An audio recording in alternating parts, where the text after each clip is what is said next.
જય માતાજી બહેનો, કેમ છો બધા? મજામાં? હું રૂપલ જોશી તમારું સ્વાગત કરું છું મારા રસોડામાં. આજે આપણે બનાવશું ઘઉંના લોટનો શીરો.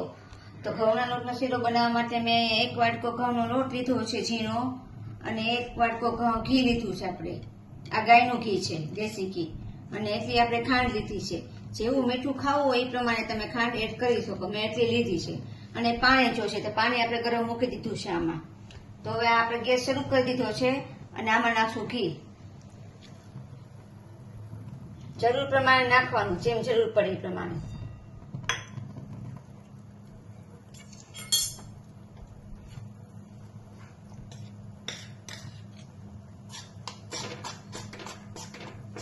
થોડો થોડો લોટ નાખતા જશું ને ઘી જો એ પ્રમાણે નાખશું પાછું.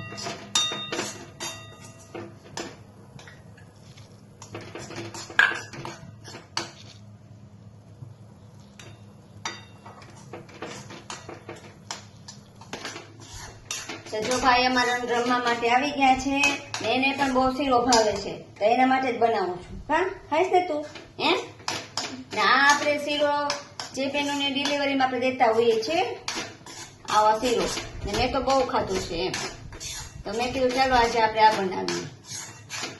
હું પ્રભાવ માટે બનાવું છું, એને બહુ ભાવે.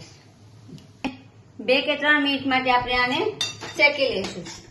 ઘી છૂટું પડે ત્યાં સુધી. પછી એમાં પાણી આપણે એડ કરીશું.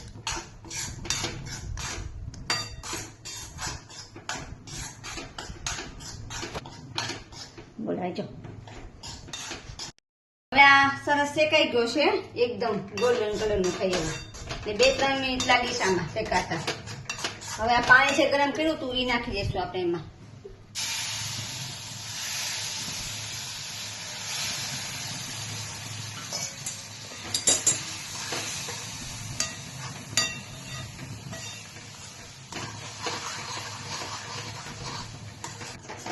આપણે આમાં ખાંડ એડ કરવાની હતી, પણ હવે ખાંડ નથી એડ કરતા, આપણે ગોળ નાખીએ. કારણ કે આ પ્રભાવને દેવાનું છે ને, એટલે પછી આપણે ખાંડમાં નથી બનાવતા. હવે તો એ મેં સ્કીપ કરી નાખી છે ને, એની બદલામાં મેં ગોળ રાખ્યો છે. તમે ખાંડમાંય બનાવી શકો ને ગોળમાંય બનાવી શકો.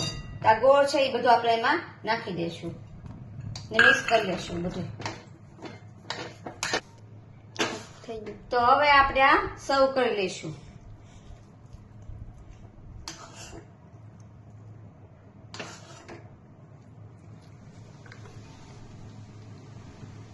ને થોડુંક આપણે ઘી નાખશું એમાં.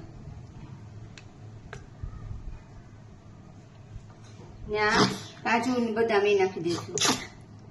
તમે નાખવા તો નાખો ને કે સ્કીપ કરી શકો. આ તો ખાલી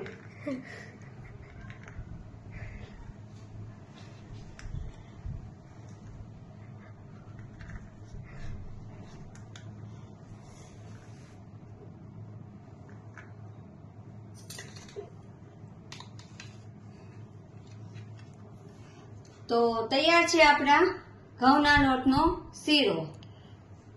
તો જો તમને મારો આ વિડીયો પસંદ આવ્યો હોય તો એને લાઈક કરજો, શેર કરજો અને મારી ચેનલને સબસ્ક્રાઈબ કરજો. તો જય શ્રી કૃષ્ણ બધી બહેનોને. રાધે રાધે.